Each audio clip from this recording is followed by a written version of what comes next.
And now for the Kansas Wesleyan University's Coaches Show with the voice of the Coyotes, Tyler Henry, and Coyote football head coach, Matt Myers. And now, here's Tyler.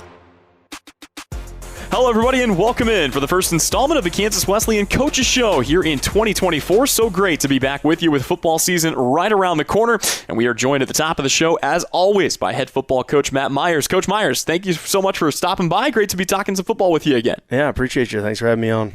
So first and foremost, I know the work never truly ends for you guys, but I was curious, did you have a chance to kind of enjoy a bit of an off season and catch your breath with your family before things picked back up again? Yeah, I mean, we went to West Fleming's wedding up in up near Chicago, and then went into Indianapolis for a week and hung out with some of my in-laws. So got to do 4th of July there, and then came back and got back to it. It seems like always, with the offseason, you blink, you miss it. All of a sudden, we're just a few days away here from opening day. It'll be a big one coming up this Saturday. But before we talk about that, I did want to just ask one quick question on last year. You finished with an 8-3 record overall, the 9th straight 8-win season for this program. But overall, what is it that kind of sticks out to you in your mind about the year that was? I mean, just looking back on it and kind of postseason evaluation of what happened. Obviously, offense didn't score enough points for us to be super effective. Some of the discipline aspects of what happened in the overtime loss to Ottawa was pretty disappointing. I mean, we went into that game with 2 of our offensive linemen out, our tailback out, and we had a 7-point lead. We blew it late to go into overtime, and then we also had 13 penalties in that game. And so if you look back, like, we're middle of the road in the conference on penalties, but the ones that hurt the most are the ones that you end up taking losses on. So spring was filled with aspects of increasing discipline and accountability, and making sure that when we go into this season, it's everyone's moving in the same direction, especially when it comes to mental toughness and humility and all the stuff that'll make you a better team and a better program. Seemed like last year, you guys really did, I wouldn't say start from scratch, but you lost a ton of talent. This year you bring back 8 starters on both sides of the ball. Is there a little bit more comfort knowing that the guys that are out there have been there, have done that, they've got that experience? I think so. I mean, we brought in some guys at midyear that went through the spring with us. They're going to start for us on Saturday, and when you kind of look at the team that's coming back, and we lost about 7 total guys off the roster that played a lot of meaningful downs for us. So hopefully the continuity is improved. I mean, we started a freshman quarterback last year, which I don't know the last time that's been done here, and that there's always going to be some growing pains with that. But Byron McNair is an elite human being and an excellent football player. And then it's just going to be a war of attrition like it always is through the season. I mean, you're going to obviously take it week by week, but health is always important, making sure that, the guys are doing everything right all the time. So, as we prepare and we go in, to each game week to week, that, we're not missing anybody, whether that's health related or, just life related and stuff that can happen in and out of and around football and, the community and on campus as well. So it's one of those things, we're ready to go, even though we've been only practicing for 2 weeks at the moment. We'll take this week and and clean up what we need to clean up, and hopefully we are prepared for whatever happens on Saturday.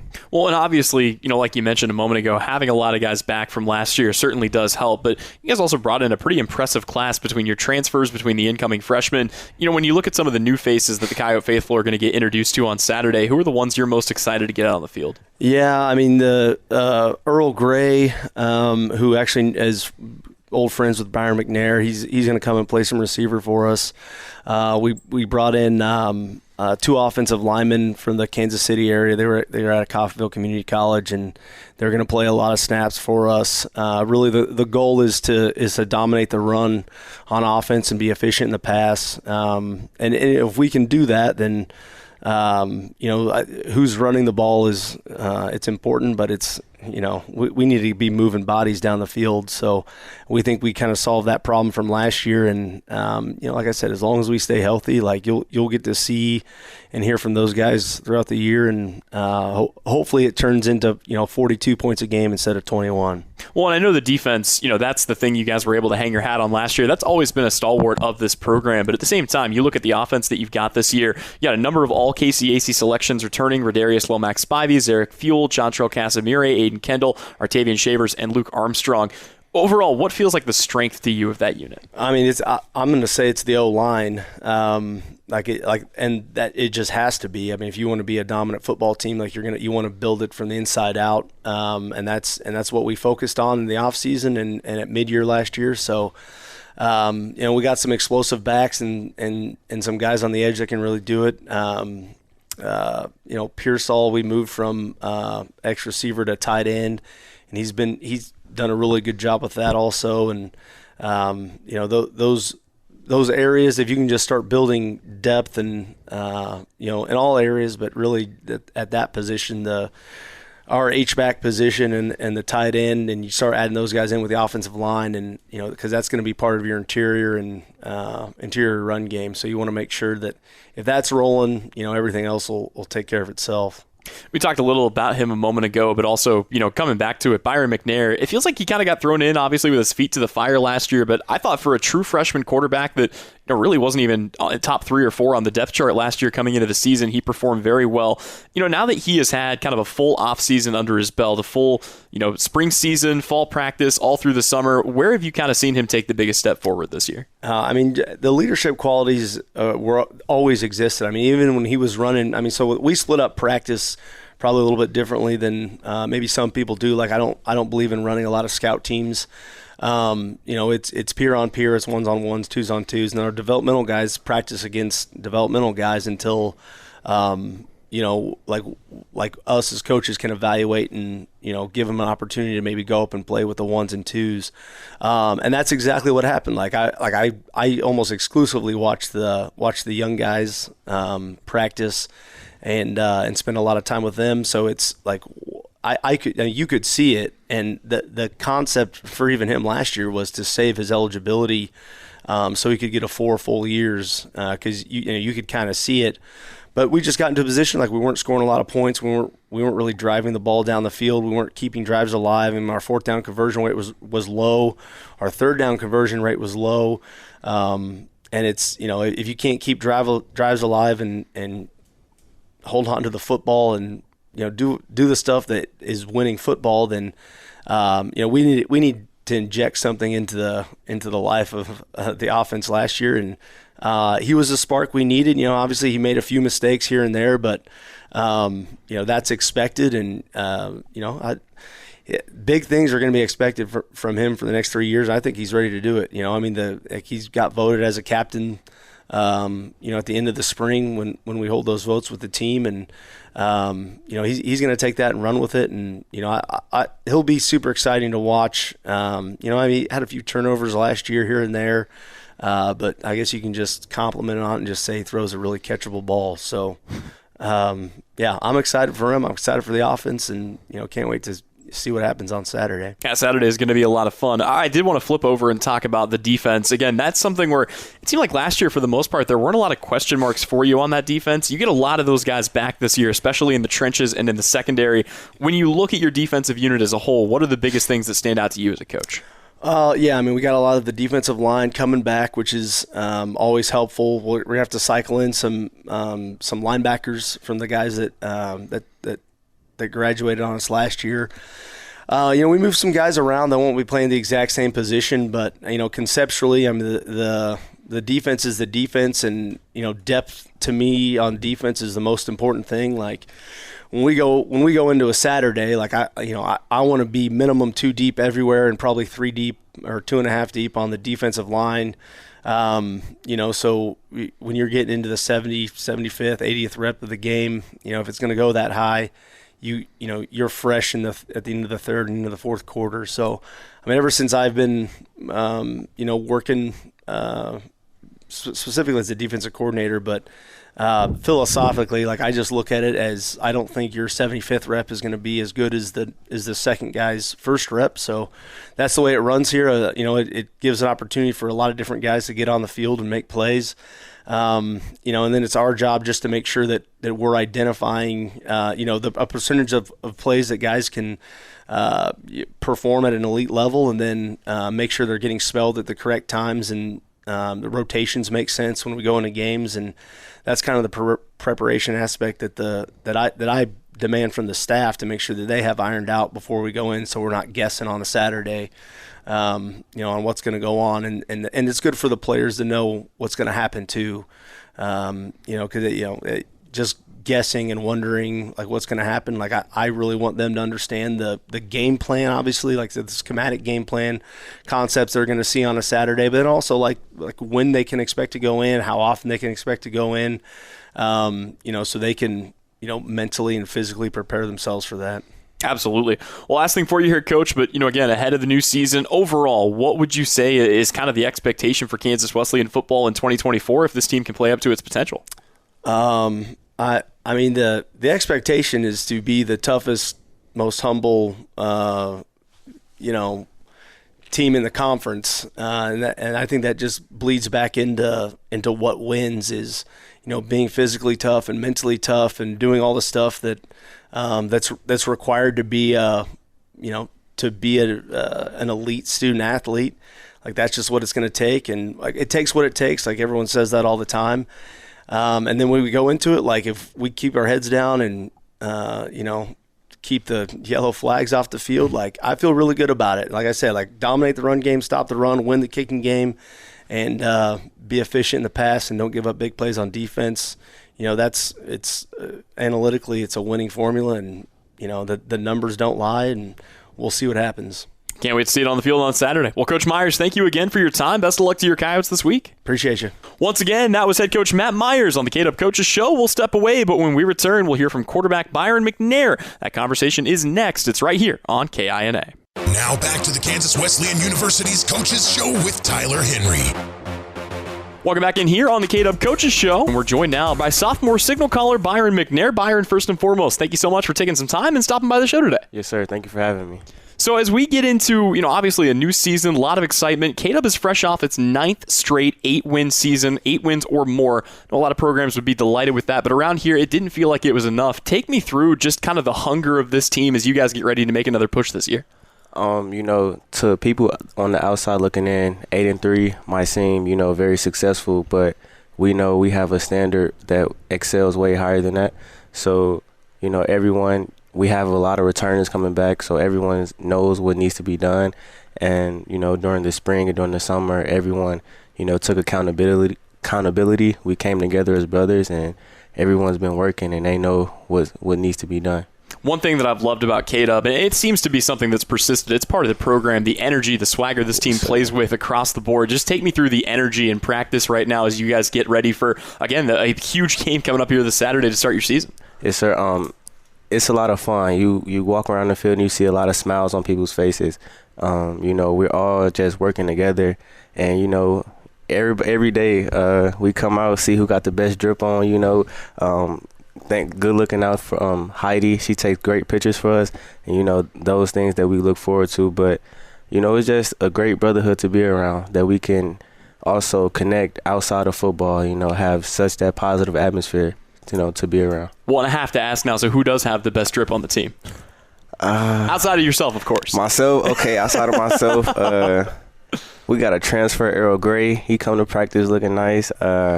Our running backs usually, put things on well.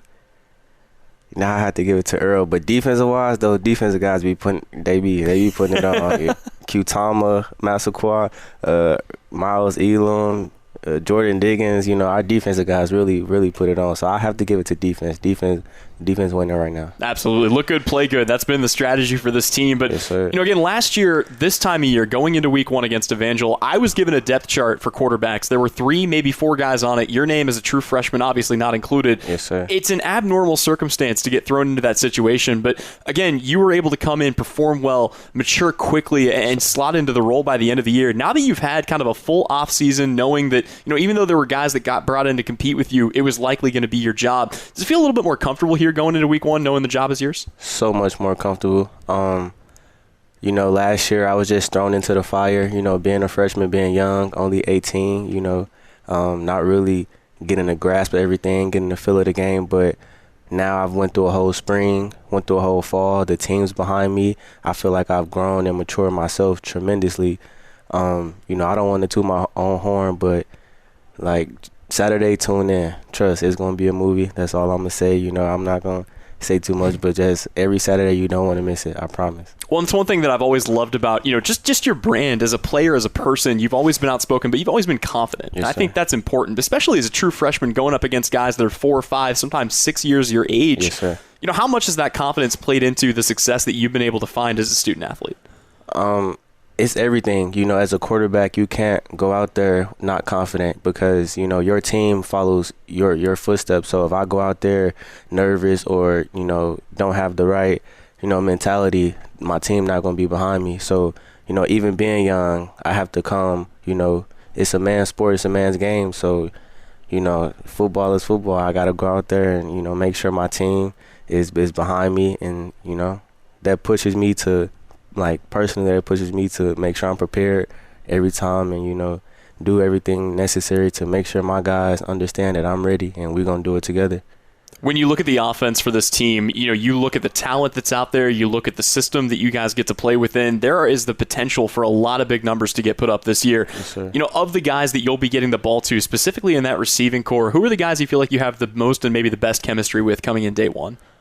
Surprising to say, all of them. It's crazy, it's all of them. Over the summer, I actually went to different states to work out with my receivers. Specifically Lomax Spivey. We were in Houston for 2 weeks working out with great professional trainers. Like I said, transfer Earl Gray. He's from St. Louis, so I was with him every day. But across the board, it's crazy how everyone's just connected. It's been flowing the best I've ever seen it flow. So I'm pretty excited to see where it goes. But Rodarius, Spivey, and Earl Gray for sure. Okay. Yes, well, sir. and would you feel like does it almost feel like that's maybe the one thing that you didn't get a chance to figure out as quickly last year? When you get thrown in, you got to find, who are your guys, where are they at, the route timing, all of it, but where those guys are going to be at this year. Yes, sir. Of course, as a quarterback, people don't really understand how hard it is. Receivers run different routes, different receiver speeds. People catch differently, so the placement of the ball has to be different for every guy. And so, being a freshman, just being thrown out there, I kind of had to adjust, off of their skill set, my skill set, and we did an okay job of, being surrounding each other and picking each other up. But now it's scary. We're all connecting on all cylinders, and, everyone's excited. And every Saturday, please do not miss it. Please don't miss it. Well, and obviously this is an offense, I think you would agree, expecting to take a step forward here this season. But I think one of the other big pieces that, I don't want to understate, from everything that I've heard here this offseason, this offensive line has been bolstered a little bit here. The guys that are coming back have beefed up. The guys that have been brought in to compete and take over new positions are going to help out. When you look at the 5 guys that are going to be backing you up in front of you every single Saturday, how excited are you just about the group that's going to be in front? I'm so excited. I almost can drop back with my eyes closed. Those guys have worked their butts off to, make sure they're protecting me, protecting our running backs. They're communicating well. They're confident in themselves. Every time, I talk to those guys every day. I get my 5. I take them off to the side. Hey, I'm so proud of you guys. I tell them every day. I even got my lineman some pizza one day, just building that relationship. I'm really excited to see what they do because they've been performing at a very high level this offseason. And, the chemistry is crazy. Even the transfers, they came in and just fit in like a perfect size shoe.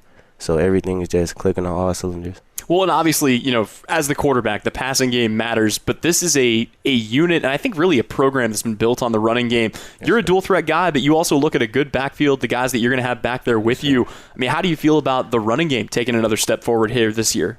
I feel like offensively, all around, there won't be pressure on any specific group. When a run play is called, we will execute at a high level. When a pass play is called, we will execute at a high level. So, knowing that the offense is that powerful, there's no pressure at all. All we have to do is play our game and, put it in our athletes' hand. And our line, they're going to do what they do. We're going to do what we do. And it's going to be a lot of fireworks. So I trust those guys very well. We have a deep running back room, deep receiver room. Everything is just we got depth. And there's a lot of skill at those depths. So, I'm really excited to see what we do. Let's talk a little bit about week one. Evangel comes into town. They're ranked as the top team in the conference, number 14 in the country in the NAIA. I know everyone's got different ways that they look at that, but for you personally, how does it feel to know you're getting arguably the biggest challenge of the season week one right off the bat? Yes, sir. I wouldn't rather have it no way. I feel like God puts his strongest soldiers in the hardest battles. I respect that team and what they have going on. They're a great team with great coaches, a great organization. And I feel like that's something we need, first week to get that test and get that challenge, because Coach always says potential is a very scary word. And right now we have the potential to beat anybody, but we have to come in and play. That's a team that we can't come in just thinking it's going to be easy. We have to come in and play hard and play strong. And I feel like they will be a good test for us. And I can't wait to see how they come. I want them to come with everything they got, because we will be able to take that punch and give it back out.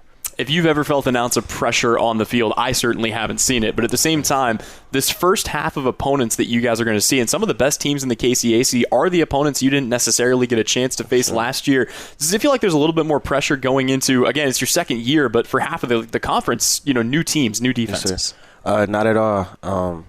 I feel like I've prepared so much. I watched those games a million times. I watch film and know what they do, and I just feel like they haven't really went against a person like me. So I'm surprised to see how they handle me, and I'm just ready for it. I love hard challenges. No nervousness, no anything. Like, I'm ready to go. It's football at the end of the day. Let's see who the bigger dog is. I can't wait. Well, and then last question for you here, and specifically with your personality, with your energy, this is something I was curious to ask you specifically. This team has got high expectations. We know that. But coming into this year, for yourself personally, for Byron McNair, what is kind of the expectation that you have put upon yourself for what you want to achieve this year? KCAC Player of the Year. That's what I'm going for. I feel like I believe it can happen. My coaches believe it can happen, and my teammates believe it can happen. And this whole summer, spring, that's what I've been working towards. And, like I said, I don't want to say too much, but every Saturday I have some things that I need to accomplish myself to make sure that happens. And I'm going to do that, willing to do that. I'm going to put 100% into doing that. So can't wait to see it on the field. Well, Byron, thank you so much for your time. Thank you for stopping by. We'll see you Saturday. Yes, sir, Royos. Thank you for having me. Absolutely. Once again, that was Byron McNair, lead quarterback of your Kansas Wesleyan Coyotes. We'll be back with more here on the KW Coaches Show right around the corner on KINA. Now back to the Kansas Wesleyan University's Coaches Show with Tyler Henry. Welcome back in here on the KW Coaches Show on KINA, where we are joined now by James Bauer, offensive coordinator and associate head coach of your Coyote football team. And Coach Bauer, first and foremost, welcome back to the show. Absolutely. Glad to be here, ready to get going. So I know that, throughout the course of your coaching career, you've done a lot of moving around, Billings, Montana, Winfield with Southwestern, Oskaloosa, Iowa as well. I was curious, now that you've had a couple of years here to kind of settle in, what's it been about the KW family and Kansas Wesleyan in general that's made you and your family want to put down roots here? Oh, man, it's the city cares about football, and they want us to be good, and they enjoy coming out to football games. Like, I've been to games where there's not a lot of people in top-ranked teams or whatever. It's just cool to be in that atmosphere that the community cares. It's not just, my mom and dad in the stands with my daughter and my wife, yelling, but it's the whole community. Like, I see my neighbors at the games. I see everybody at the game. So it's just really cool. A really cool, experience. You don't get that a lot in the NAI anymore. And I know you've been around this longer than I have here in the KCAC, and especially at KW, but is that something you've kind of seen continue to build and grow as you've progressed through here at KW? Absolutely, and it's kind of gone up and down. I mean, being, when we were 1-2 last year, it was kind of rough going there, but it's just gotten better and better. As we kept building, and it's just even when we were not that good, we still had a lot of people in the stands, so I'm excited to see where this goes, and this first game should be hopefully a pretty packed house. It should be a great game, and also a lot to be excited about with K-Dub this year. You guys bring back a ton of talent on the offensive side of the ball, and I wanted to start with the O-line. How great is it not only to bring back a pair of all KCAC guys in Aiden Kendall and Jontrell Casimire, but I've also heard this is a unit that's brought in a couple of transfers and a couple of new guys to kind of bolster the line as well. Absolutely. So we brought in, a couple transfers that they have really given us an edge, and I really and some depth. So that's really what we needed, and that's what is huge in the NAIA, because it's a long season, and depth's a huge deal. So if you can stay healthy, and if something does happen, you can replace that with somebody that's just as capable, then that's a big deal. Well, not to say that things weren't, necessarily up to snuff, but it was still, when you look at the O-line and the ability, I think, to not only run the football, but also to buy time in the passing game, do you feel like you're going to see that unit take a step forward this year? I hope so. It seems that way right now. So, when we've done it and what we've been doing, and, spring ball to now, it's been a distinct difference. And honestly, last year, it was more of, we replaced 100 games of experience. It seemed like, I don't know that might be pretty accurate, but it seems like we replaced a lot of experience the year before with guys that had played but not as much as those dudes had. So it's tough, when you get in there and you're finally a varsity player and you're seeing full speed things, blitzes, stunts, twists, all of that, and it's a whole different atmosphere when you finally see that and get going. So experience is a huge deal, and so those two guys we brought in, junior college guys, they've seen it from the top level in the Kansas JUCO. So I'm excited to see them take on the KCAC. Well, and I've asked both of the other coaches we've talked to here today on the show this question. I wanted to get your thoughts on it as well. It wasn't that the cupboards were bare last year, but there were a lot of new cans and new brands that, it wasn't as familiar. But you look at what you guys are bringing back this year, 8 starters on offense, 8 starters on defense. Is there a little bit more, I wouldn't even say security, but maybe comfort knowing that a lot of the guys that are going to line up as the starters, they've been there, they've done this? Absolutely. Experience is a huge deal. It doesn't matter. If you've not played college football and you haven't done that, then it's different. It's a whole different speed, and it's even if you've been in it and you've just not been a starter, it's a whole different animal. So it's good to have that the continuity come back, and I'm excited about the team.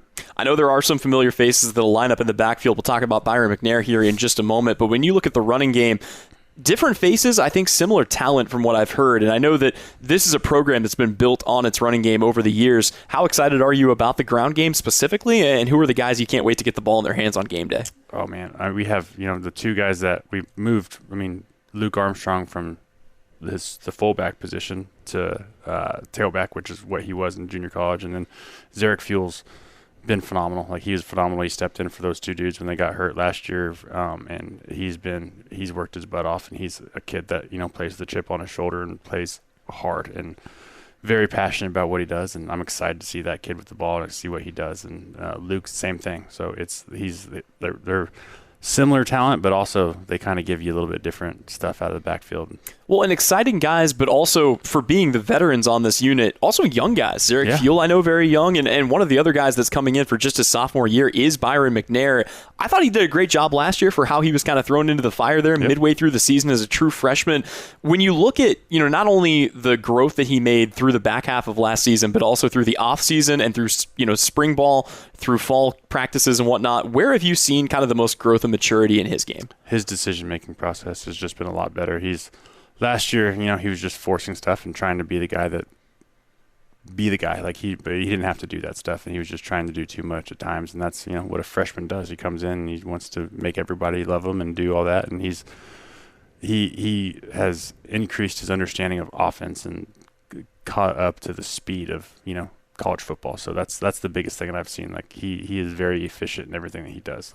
It's that last game of the season last year really took a toll on him, and he's upset about it, and for good reason. And so he's used that as a little bit of motivation for this year. And he's also he plays with a chip on his shoulder all the time too. So it's nice to have that edge. We have a bunch of guys that weren't given the shots they want, and now they're taking it out on everybody else, and I'm excited to see where they go with that.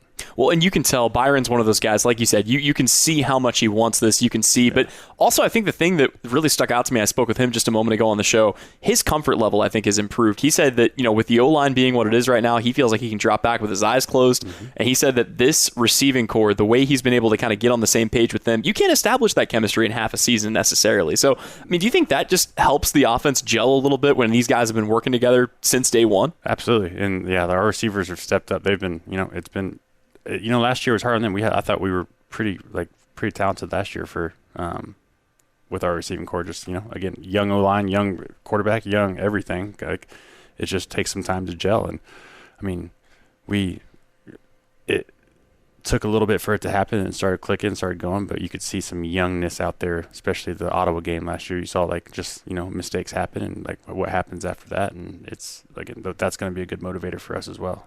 You brought up the receiving core. There were a lot of guys that caught up at least one pass for you last year, and it seemed like there were a lot of guys that were able to step up and do what was needed of them, when their number was called. But at the same time, these guys have had another year to kind of develop. I know some new pieces have been brought in. Have you really seen kind of the emergence of a true wide receiver one, so to speak, in this offense, a guy you can go to anytime you need a first down?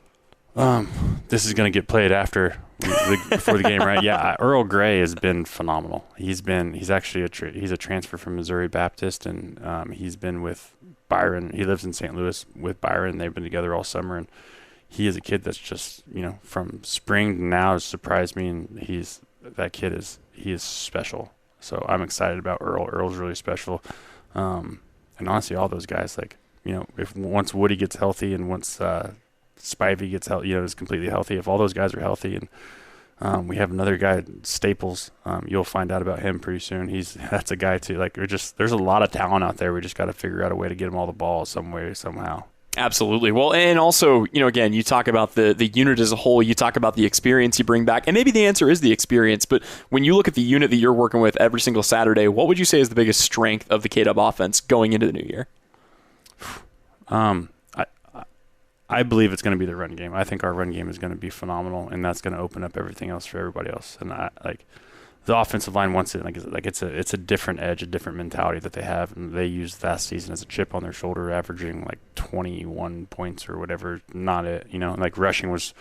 We kind of had to fudge it a little bit out there to create some offensive plays, which is not the offense is designed to run the ball, and then that alleviates the passes, that alleviates everything else, and makes it easy on it doesn't matter who the quarterback is, doesn't matter who, they can just distribute the ball to the dudes. So, that's the biggest. I think the run game is going to be the focal point this year, and that's what I want it to be, and that's what those guys want it to be. So, well, and some new pieces like we've talked about on the O-line, some new pieces in the receiving core. Are there any real question marks that you feel like are not even necessarily downsides, but just question marks that you're looking to sort out these first couple weeks with the offense? The biggest one, I guess, would just be who's going to step up and make a play when the play's needed, and that's the biggest thing. Who can we depend on? Who's when the lights come on, everything else is going. Who's going to be the guy that step up and make a play? And hopefully we don't need a play. Hopefully we run it really well, and it just everything works out the way we want it to. But that'd be the biggest thing. Who can we depend on when something's happening? It's just didn't have a lot of that last year, so I'm excited to see who we can, what's our go-to going to be, who we're going to get the ball when we need to get the ball. That's going to be the big question mark for me. I think we have an idea, but I'm excited to see what happens when the lights come on and everybody's watching. I'm excited too, man. Saturday is going to be a good time. And speaking of which, one quick question on Saturday. You guys get a heck of a challenge right out of the gate. 14th ranked Evangel comes into town. One of the only two teams that were able to hold you guys to single digits last year. But when you look at this year's Valor team, what are some of the biggest challenges that they present, and where will the offense have to be sharp to have success against that unit? Oh, the front seven is going to be good. Those two brothers are talented football players. But they have some new guys too that they're moving around. Their safeties are returners, but those two the Myers brothers are really good. And then I forgot number 44 defensive end. He's a talented individual too. So they have some good stuff on the front seven. So we think our offensive line's really good. They think their defensive line's really good. So I'm excited to see what it is, and it's going to be a battle. Can't wait. It's going to be good stuff. Well, Coach Bauer, thank you again so much for your time. Good luck to your Coyotes here on Saturday. Absolutely. Appreciate you. Yes, sir. Once again, that was James Bauer, offensive coordinator of your Coyote football team. We'll step away, but when we return, the KWU Coaches Show rolls on. You're listening right here on KINA. Now back to the Kansas Wesleyan University's Coaches Show with Tyler Henry. Welcome back in here on the KWU Coaches Show on KINA, where we are joined now by Justin Sullivan, defensive coordinator and associate head coach of your Coyote football team. And Coach Sullivan, first and foremost, welcome back to the show. Yeah, thanks for having me. It's good to be back. Always good to get into football season here. Cannot wait until kickoff on Saturday. And I wanted to get your thoughts on this first before we kind of dig down into, the guys that you've got on this defensive unit. Every program has got its own identity and brand, but what makes a Kansas Wesleyan defense in your opinion? For us, I think the main thing is that we want to force teams to beat us. We're not going to make a lot of mistakes. We're not going to take a whole lot of chances. Like, we're going to make them methodically have to drive the ball down the field and beat us that way. Because you can just look at the statistics in college football and even the NFL. Like, you spend some drives out around 8 to 10 plays, like the offenses are going to start making mistakes, turning the ball over and just kind of making some errant plays. So for us, really, it's just like stop the run, make sure you run and tackle, and then, don't give up any splash plays, of plus 20 yards. Like, statistically, that improves the offensive's chance of scoring by a pretty good amount. So, and then for us, like this year, a new thing we added is, like, we want to make sure that we get off the field on third downs. Like, we were 33% last year on third down conversions, and that's about on average, but we want to be at like 26%, getting off the field and getting the ball back to our offense. Well, and that was one of the only areas where it felt like this was not a top 10, arguably, defense in the nation. You go back and look at some of the numbers. Your unit finished 4th in the nation in points allowed per game. You bring back a lot of those same pieces from that squad, again, at all 3 levels this year. Overall, how much of a confidence boost is it for you when you look at the roster, you look at the depth chart, and you see a lot of familiar faces? These guys have been here. They've done that. Yeah, obviously, as a coach, it's a really good feeling, especially for us, like, we're not super complicated defensively, so you bring a lot of guys back that have been through the system, been through the playbook. Like, you're not spending hours upon hours trying to reteach everything that you've taught just the year prior. And then, it feels like a safety blanket in a way. Like, you know what guys can do, what plays they can make, and kind of putting them into those positions to make plays. And, it feels good to just know that you're going to walk out there with guys that have done it before.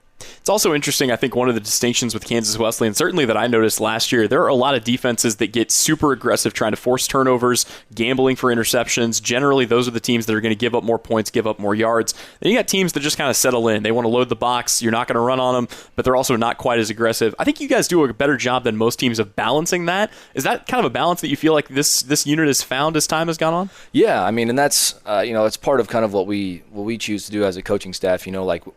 Like, our playbook isn't super diverse. Like, I'm not out on Saturdays making, 15 to 20 different calls a game. Like, I'm making 3 to 4, and we're going to be elite at the stuff that we do. And then we're like, if the offense has 50 different plays, then they're good at all those plays. But I have 4 calls, and we're elite at all those calls. Like, good luck.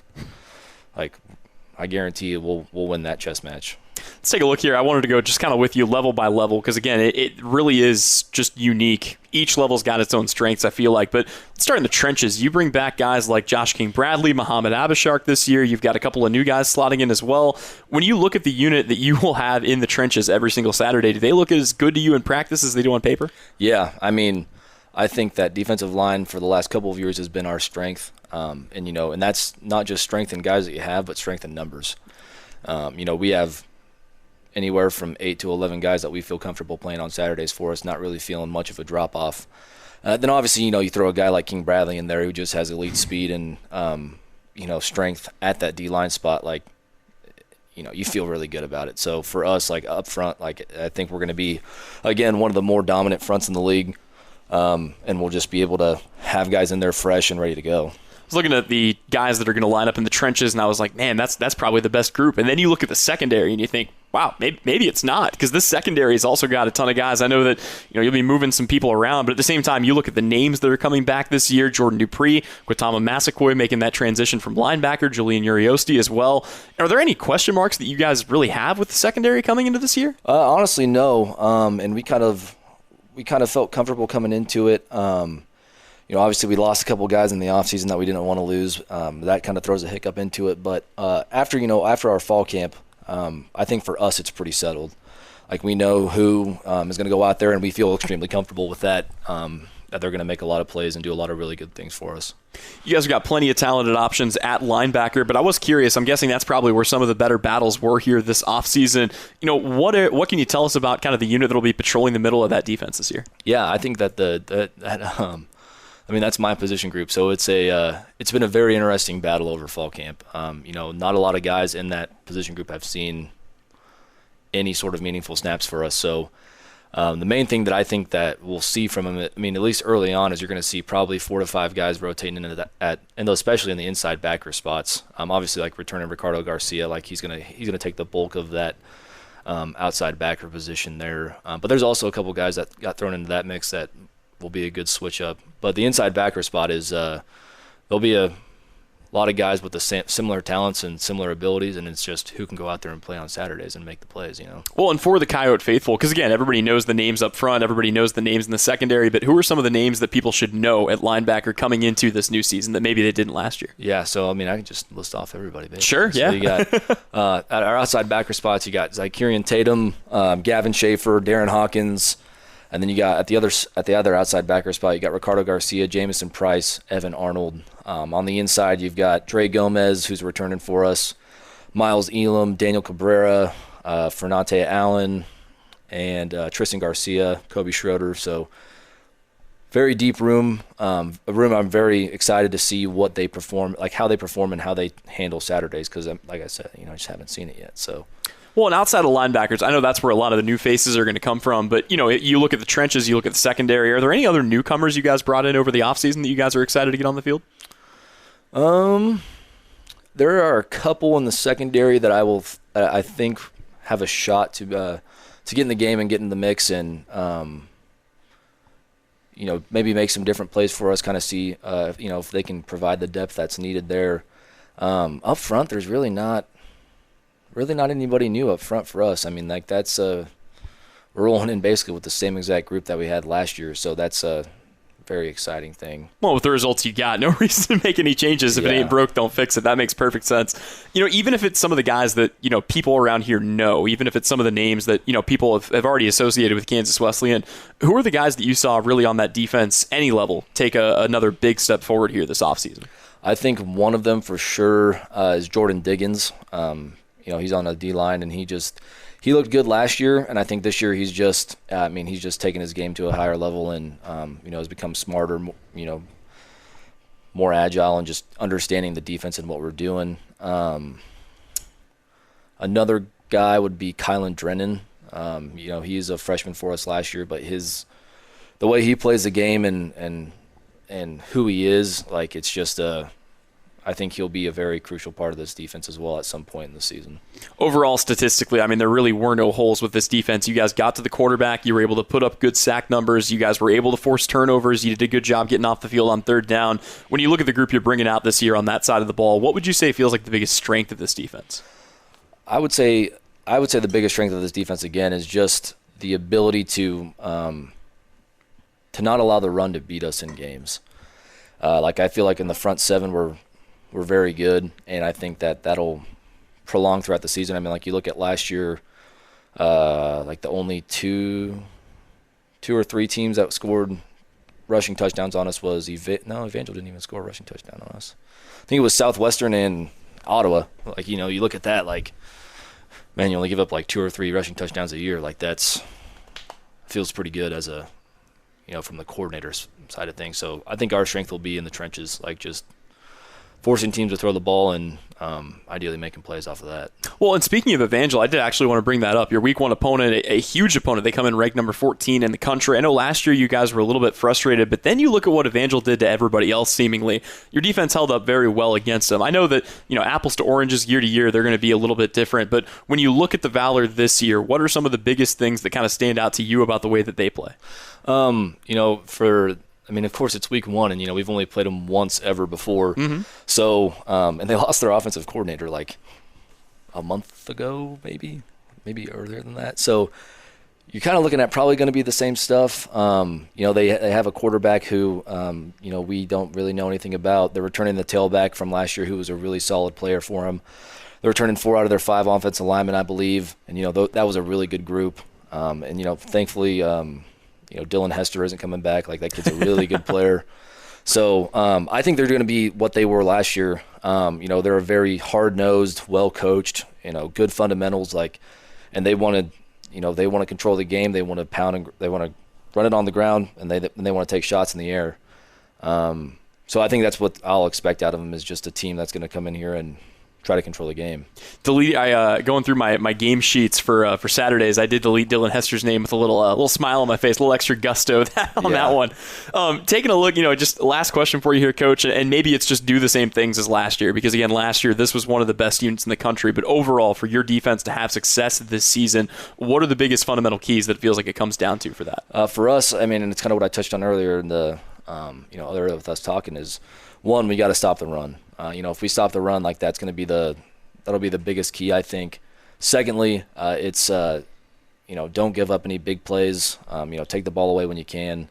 And then lastly, we have to get off the field. You go back and look at the Evangel game last year. Defensively, we took 98 snaps. That is way too many. So, we need to get out there, get 3 and outs, and then go sit on the bench, and then just reload for the next drive. Well, Coach, thank you again for coming by. Always appreciate your time. Best of luck to your Coyotes against Evangel this Saturday. All right, thanks. Yes, sir. Once again, that was Justin Sullivan, defensive coordinator of your Coyote football team, and that'll just about do it for us. But as a reminder, the season opener is this Saturday at JRI Stadium at 7 p.m. when the 24th-ranked Coyotes take on 14th-ranked Evangel. Be sure to get your tickets to show up in person or tune in live on KINA. The Catalog Countdown to Kickoff show begins at 6 o'clock. That'll just about do it for us, but before we go, wanted to say a special thank you to Byron McNair, to Matt Myers, to James Bauer, and Justin Sullivan for stopping by the show, and we'll see you back here on Saturday on KINA. This has been a presentation of Kansas Wesleyan University's Coaches Show with Tyler Henry, brought to you by CADLaw and Eagle Communications on the Kansas Wesleyan University Network and KINA.